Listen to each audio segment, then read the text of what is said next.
અને સમાચારોની શરૂઆત કરીશું મહત્વપૂર્ણ સમાચાર સાથે। વડોદરામાં વિદ્યુત સહાયકની ભરતી રદ કરવા મુદ્દે સમાચાર સામે આવી રહ્યા છે। ભરતી રદ મુદ્દે ગુજરાત ફર્સ્ટના અહેવાલની ધારદાર અસર જોવા મળી છે।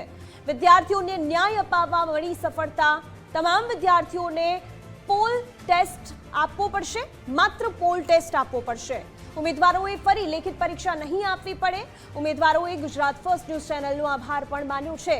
જ્યારે પોલ ટેસ્ટમાં ગેરરીતિની ઘટના સામે આવી હતી, ત્યારબાદ પોલ ટેસ્ટની સાથે લેખિત પરીક્ષા પણ રદ કરાઈ હતી અને ફરીથી આપવાનો જે નિર્ણય છે તે લેવામાં આવ્યો હતો।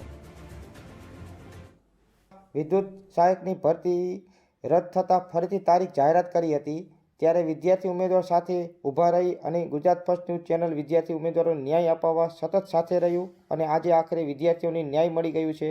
જેટકો દ્વારા ઉમેદવારની માગણી માન આપી સંતોષવામાં આવી છે। ત્યારે ગુજરાત ફર્સ્ટ ન્યૂઝ ચેનલની અમે તમામ ઉમેદવાર ખૂબ ખૂબ આભાર માનીએ છીએ। વડોદરામાં વિદ્યુત સહાયકની ભરતી રદ કરવા મુદ્દે વિદ્યાર્થી ઉમેદવારોને ન્યાય આપવામાં સફળતા મળી। તમામ વિદ્યાર્થી ઉમેદવારોને હવે માત્ર ને માત્ર પોલ ટેસ્ટ જ આપવો પડશે। ઉમેદવારોએ ફરી લેખિત પરીક્ષા નહીં આપવી પડે। નાપાસ પરીક્ષાર્થી પાસ થાય તો તેને લેખિત પરીક્ષા આપવાની રહેશે। 5600 જેટલા ઉમેદવારો હતા, એ 5600 તમામ ઉમેદવારો આજે રીપોલ ટેસ્ટ આપશે। 28 અને 29 તારીખે રીપોલ ટેસ્ટ છે। ત્યારબાદ 5600માંથી ભૂતકાળમાં 5200 વિદ્યાર્થીઓ પાસ થયા હતા, જેને લેખિત પરીક્ષા આપેલી હતી। આ 5200 લેખિત જેને પરીક્ષા આપેલી હતી એ લોકોને ફરીથી લેખિત પરીક્ષા કોઈ જ પ્રકારની આપવાની નથી, ફક્ત ને ફક્ત પોલ ટેસ્ટ આપવાનો છે।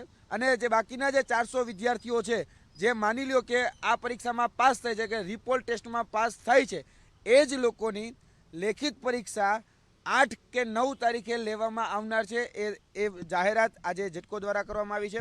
અને સૌપ્રથમ હું આ તમામ જે મીડિયા મિત્રો છે, જે વિદ્યાર્થીઓના વેદનાના વાચક બન્યા, એ તમામ પ્રિન્ટ મીડિયા, ઇલેક્ટ્રોનિક મીડિયા અને ડિજિટલ મીડિયામાં તમામ જે કહી શકાય મીડિયા મિત્રો છે, એ તમામ મીડિયા મિત્રોનો આભાર માનું છું, જેને પોતાનો જે વિદ્યાર્થીઓનો અવાજ બુલંદ કરવામાં એમને એમની સહભાગિતા દર્શાવી।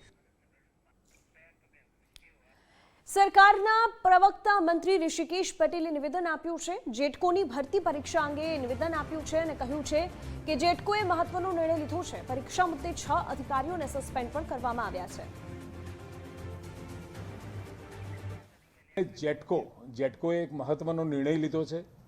કુલ 6000 એપ્લિકેશનો આવી હતી, એમાંથી 5362 વિદ્યાર્થીઓની પરીક્ષા લેવાઈ હતી અને જે વિદ્યાર્થીઓની પરીક્ષા નથી લેવાઈ, મતલબ કે 6000ના પોલ ટેસ્ટ થશે અને જેમને પરીક્ષા આપી દીધી છે એમને ફરી પરીક્ષા આપવાની નહીં રહે, પરંતુ બાકીના વિદ્યાર્થીઓ જેમને પરીક્ષા નહોતી આપવા મળી એ વિદ્યાર્થીઓ પોલ ટેસ્ટ આપ્યા પછી પાસ થશે તો એમને પણ પરીક્ષાની તક આપવામાં આવશે।